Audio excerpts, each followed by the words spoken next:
யார் ஒருவன் ஒரு ஜோசியக்காரனிடம் சென்று அவன் சொல்வதையெல்லாம் கேட்டு எவன் ஒருவன் நம்பி செயல்படுகிறானோ அவனுடைய 40 நாளுடைய தொழுகை பாழாகிவிட்டது என்று ரசூல் ஸல்லல்லாஹு அலைஹி வஸல்லம் அவர்கள் சொன்னார்கள்.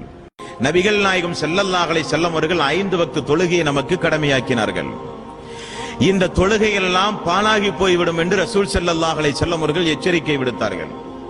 இன்னொரு கட்டத்திலே மிகவும் கடுமையாக சொன்னார்கள், ஒரு குறிகாரனிடத்திலோ ஒரு ஜாதகம் பார்க்கும் மனிதனிடத்திலோ ஒரு ஜோசியக்காரனிடத்திலோ சென்று யாராவது குறி கேட்டு அதை நம்பினால் முஹம்மதின் மீது இறக்கப்பட்ட இந்த வேதத்தையே அவர்கள் நிராகரித்து விட்டார்கள் என்றும் ரசூல் ஸல்லல்லாஹு அலைஹி வஸல்லம் அவர்கள் கடுஞ்சொல்லை கொண்டு பயன்படுத்தினார்கள். என்ன காரணம்?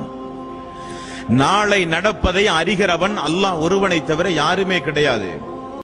உங்களை விட பல மடங்கு பொருளாதாரத்திலே தாழ்நிலையில் இருக்கிற ஜோசியக்காரனிடத்திலே சென்று ஒரு சாதாரண ஒரு கிளியை பெட்டியிலே சுமந்து செல்கிறான். அவனை வீட்டுக்குள் அழைத்து வீட்டினுடைய முற்றத்திலே அமர வைத்து அவனிடத்திலே ஜோசியம் பார்க்கிறார்கள் முஸ்லிம்கள், இஸ்லாமிய சமூக மக்கள்.